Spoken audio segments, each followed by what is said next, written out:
Hello traders, it's Saturday, December the 21st. This is John Kicklighter, Chief Strategist for DailyFX.com. We're here to give you the FX market forecast into 2014 because this is essentially a year-end wrap-up here. Now there are a lot of things that we can cover, and we will be covering it in the new year, but in the meantime, I just want to hit the big topics and run through quickly each of the individual currencies and my top concerns that I have for those. Concerns, also trading opportunities. Now, the number one theme that we should continue to watch for into 2014 is the persistence of risk appetite trends.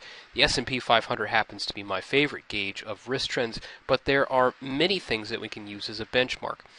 Regardless of what you use, there is a sense of markets overreaching what the underlying fundamentals suggest. Now, given this many years of advance, I would have been a skeptic through probably the last half of it, and you can see that it has continued. So it's not a good strategy to try to fade the move without seeing tangible evidence that sentiment is starting to unhinge itself. But run with the knowledge that these considerations, these factors that are driving this market higher, are running thinner and thinner. All right, the S&P 500 closed out this past week at a record high. This is not unique to just the S&P 500. We've seen a lot of risk-positive elements, but we know that these risks considerations are being supplemented by outside sources. And one of the most consistent of these sources has been the Fed's stimulus regime. And now, the Fed isn't the only central bank in the world that's actually propping up capital markets, whether explicitly or indirectly, but they are certainly the first and the largest participant in this market. So they carry a symbolic role in keeping up the moral hazard end of the balance. Now, with their taper this past week, really starting to set a new tone going into 2014, it's surprising that we haven't necessarily seen a correction from the S&P 500 and risk trends during that actual rate decision. However, we know that this is more likely a factor of the market conditions, thin liquidity, thin volume. All right, we're likely to see this issue revisited once 2014 starts. All right, and once we get into 2014, the conditions are there for markets that are overdone. Here is an actual measure of various markets and market measures and their performance since the great financial crisis, as we call it, the bottom that it placed in the beginning of May back in 2009. And you can see that the S&P 500 leads this pack in terms of gains or returns through that period. Further down, you have world equity, the World Equity Index, and that is from MSCI. It also includes the U.S., so it has a strong correlation there as well. You have the Fed's balance sheet here in the green. You have here the emerging markets performance. The risk-reward index that I keep updated, it's just a measure of the yields, the benchmark yields of the majors divided by the FX volatility index. The carry trade, much further down, and then the commodity index. Measures of different markets, but all measures to some extent of risk trends. I think that the fundamental factors, whether you're talking about growth, earnings, yields, does not support a continued drive for these capital markets. But we need a catalyst, something that turns the markets around. Now, of course, you can say the Fed, the layover or the carryover of the taper could do it, but I'd much rather see it really rock the markets. All right, and potentially something like the talk of a bubble. All right, we'll be watching that in 2014, or some other sharp correction that sends the market panicking. We need to touch off the sentiment of panic.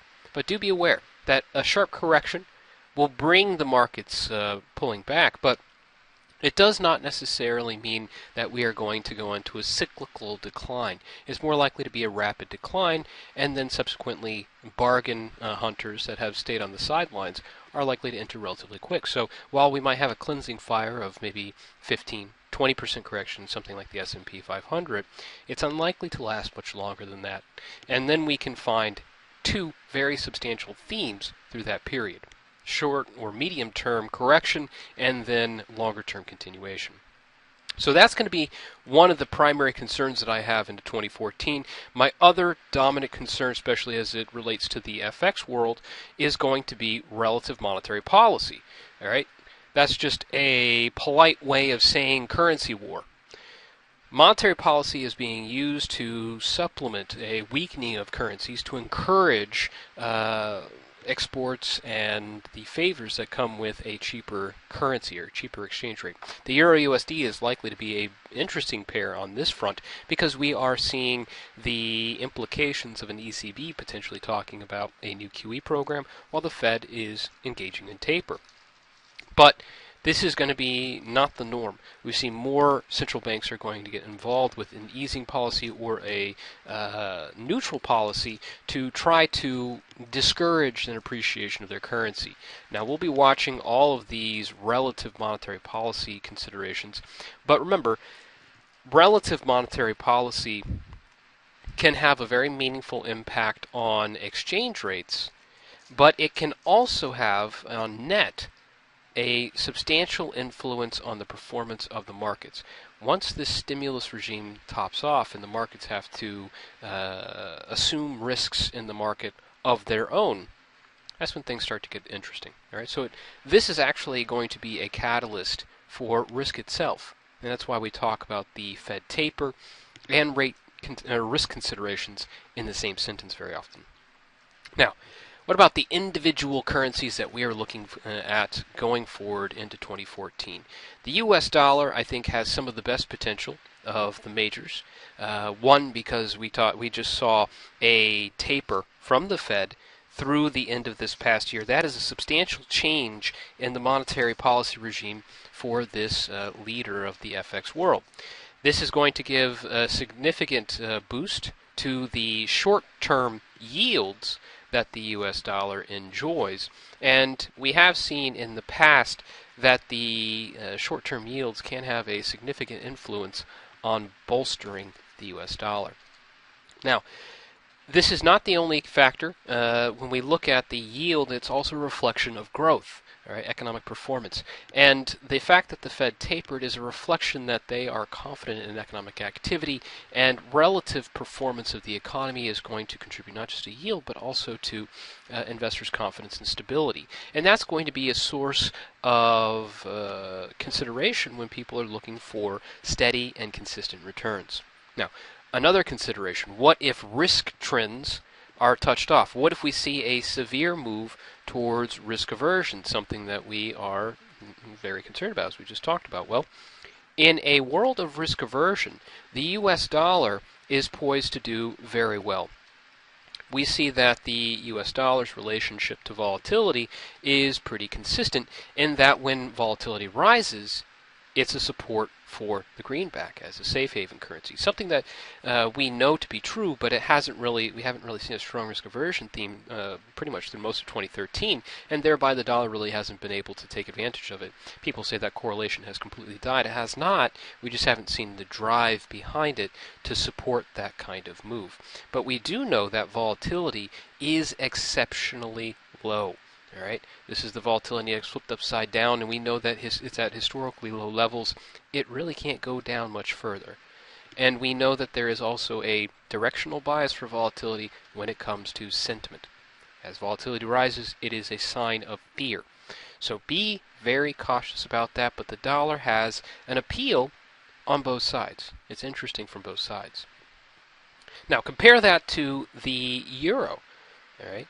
The euro, from a technical perspective, euro USD, coming into some significant resistance as we saw through the end of this year into 138.50. Can we push that? Yes, we can. But will we get much further beyond that? That really depends a lot on the fundamental aspects that we are looking for this pair. We have, in contrast to the U.S., a expectation of the ECB pursuing a possible expansion of monetary policy. All right, so they cut rates back in November. They are likely to follow up because they are looking at a inconsistency of growth where the periphery is starting to recover, but the core of the Eurozone is starting to slow. All right. These considerations, along with a couple of the the rescue countries, including Ireland, who's already exited, Portugal, and eventually Spain, or sorry, Spain and eventually Portugal, these countries are starting to come out from under their protection of the troika, and if there is any kind of meaningful correction in the yields, a big jump in short-term yields for the eurozone, these countries can be quickly exposed, and that is going to be a substantial risk. So it actually behooves the ECB to prevent that from happening, especially for Ireland, who is not going for precautionary lending or credit line. That's going to be a very substantial consideration for the euro, all right, whether the ECB is going to offer up another stimulus program that will reduce short-term lending rates and will likely pull the euro down. This euro has been doing quite well through 2013. A lot of that is passive flow. With those really high sovereign bond yields, Spanish, Italian, a lot of capital has flowed into the Eurozone from other countries looking to take advantage of those high yields, considering that they don't think that the ECB will allow another crisis or the crisis to reestablish itself. This is going to be a constant consideration, but we do have the possibility that stimulus will choke off that ability because it will lower rates on other assets in the Eurozone. And of course, we have to consider what happens when the growth starts to cool as a region in general. Now, as for the yen crosses, all right, these yen crosses have incredible potential. All right, they have risen incredibly over 2013, but namely mostly through the past 2 months. We've seen this incredible pickup from the euro yen, and where we find most of our interest is that it very much mimics what we've seen through the end of 2012 and into the beginning of 2013. That was a big rally from the yen crosses as we were heading into the April 4th, 2013 BOJ rate decision, in which they introduced a new stimulus program, an open-ended stimulus program. That open-ended stimulus program is expected to be expanded next year, all right, early next year, maybe around April 4th once again. Why? Well, because we are heading into a consumption tax hike. We are seeing a capital gains tax hike on January 1st. A lot of these concerns are going to start to slow the economic considerations in Japan. All right, so there will be an effort to try to increase the monetary policy effort to try to eventually reach that 2% inflation while also protecting the yen crosses. So we will be following very closely the track that we have taken in from November 2012 to May 2013, which is this light purple line, and to see how the dollar yen has performed from November 1st, 2013 to through that same period. All right, but be careful with the yen crosses. If we consider how aggressively they are priced and how low their actual yields actually are, all right, historically they are very low. There isn't much carry trade to be had here. All right, so investors are plowing into these currency pairs, not necessarily on the carry, but on the assumption that the yen depreciation will be successful by the Bank of Japan. If there is a shock to risk trends, right, risk themes, it can pull these crosses down. So I'll be watching the Nikkei 225. Its correlation to the dollar yen you can see here. It's a very important aspect. If these yen crosses are disrupted by a risk aversion theme, be very careful. You want to get out of those pairs. Wait to see the cleansing fire and then look for opportunities to get back long. All right. If that risk aversion move doesn't occur, this could very well be a great 2014 for the yen crosses. Another incredible advance, but a risk move is very, very likely in 2014. The British pound. This currency has performed well, especially through the second half of the year. Much of that bullish performance from the pound has come on the back of the opposite of what we've seen through the first 3 months of 2013. This was triple-dip recession fear and the expectation that the Bank of England would do something more expansive when it comes to monetary policy. When the realization that the expansive monetary policy approach was being replaced with one of stability and potentially even tightening out into the future, of course, there started to be a pickup in the pound. when the economic condition, the economic backdrop started to improve and started to show that the UK was at the very front end of the recovery effort for the G10. That's where we started to see some pretty aggressive advance. Now the pound has risen to the level that is at, and we've seen a pretty substantial congestion breakout from this past year, has been based upon the expectation of near-term interest rate hikes from the Bank of England. They're very unlikely to hike rates. They're very unlikely to hike rates. And that concern is that the market is pricing maybe early 2015 or late 2014 for the first round of rate hikes.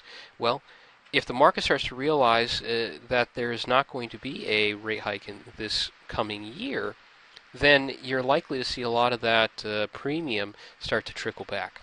This is especially true if we see some weak economic indicators come across the wires, because a lot of this data has been consistently bullish. So once you start to see a crack in that hull, be careful of the British pound. It can fall, and fall pretty quickly. Now, as for the higher yield of the currencies, I'll be watching the Aussie dollar quite closely. We have seen a dramatic decline from the Aussie across the board. Here's the Aussie USD, and I've gone all the way back to the financial crisis here. And from the bottom of that financial crisis to the subsequent peak that we had in 2011, the midpoint of that performance is 85.50. All right, that is going to be a objective for those that look for the Aussie dollar to continue to sell off. Now, the sell-off of the Aussie dollar is in large part due to the easing policy of the RBA. We've seen a rebound in general risk trends that we can replicate with the S&P 500, or if you prefer the ASX 200 for Australian equity indexes. But the Aussie dollar has not been able to perform as a high-yield currency. All right? That is because the yield itself, its actual carry, has been diminished for a considerable amount of time. Now, that dovish policy seems to be leveling out, and it's very likely that we have seen the last of the rate cuts. If there is further easing, it's likely to be one rate cut, and the likelihood that we return to a rate hike is much more likely. Now, be very careful of a risk theme here, because this is already an exposed currency.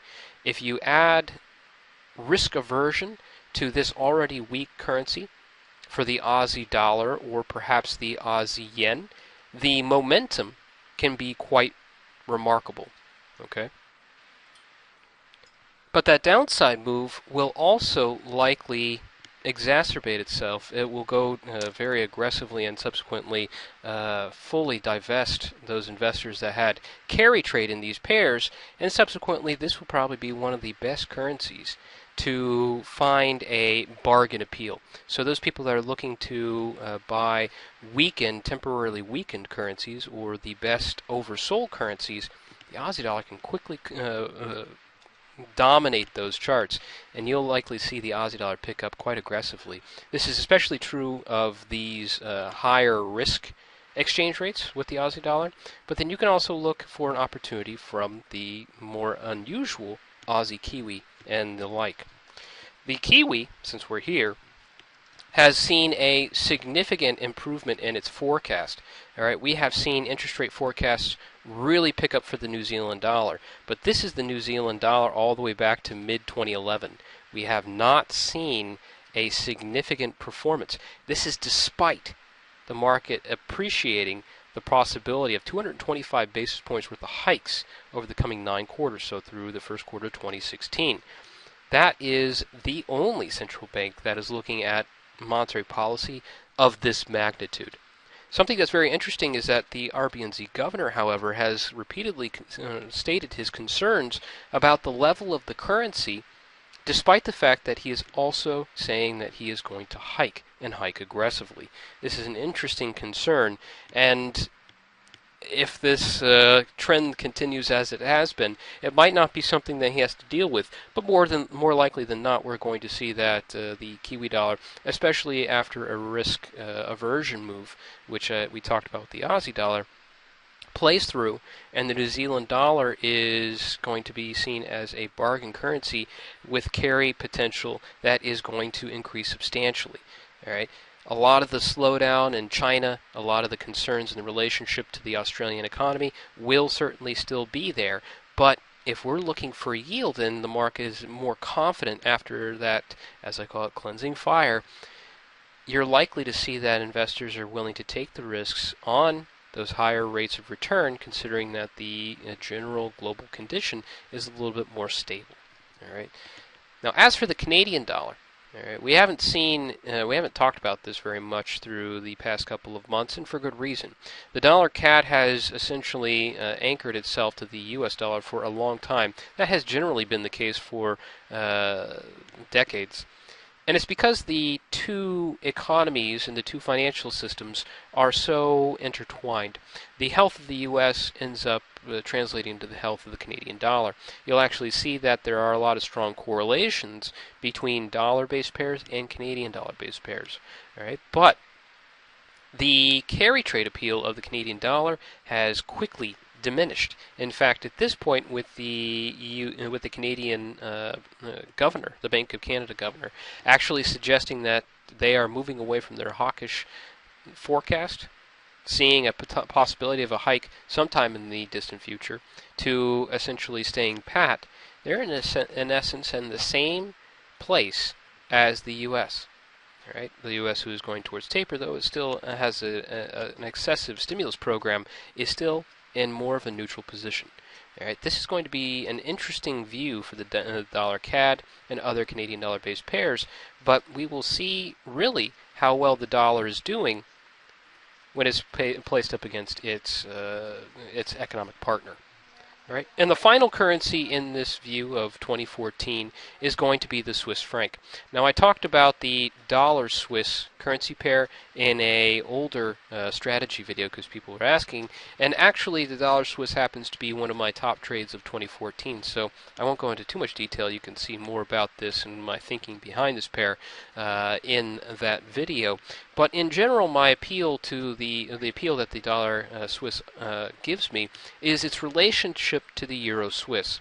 And as we know, the euro Swiss is quite unique in that it has a essentially a floor, an unnatural floor at 120. Now that relationship between dollar Swiss and euro Swiss, you can see here. All right, this is essentially the same situation with all Swiss franc pairs, and we see that that relationship will continue likely into 2014. And as long as there is a one-sided floor, and we're not moving very far from that floor, if that is going to be the case, then the relationship to the euro is going to remain exceptionally high. This green line shows the correlation between the euro dollar and dollar Swiss.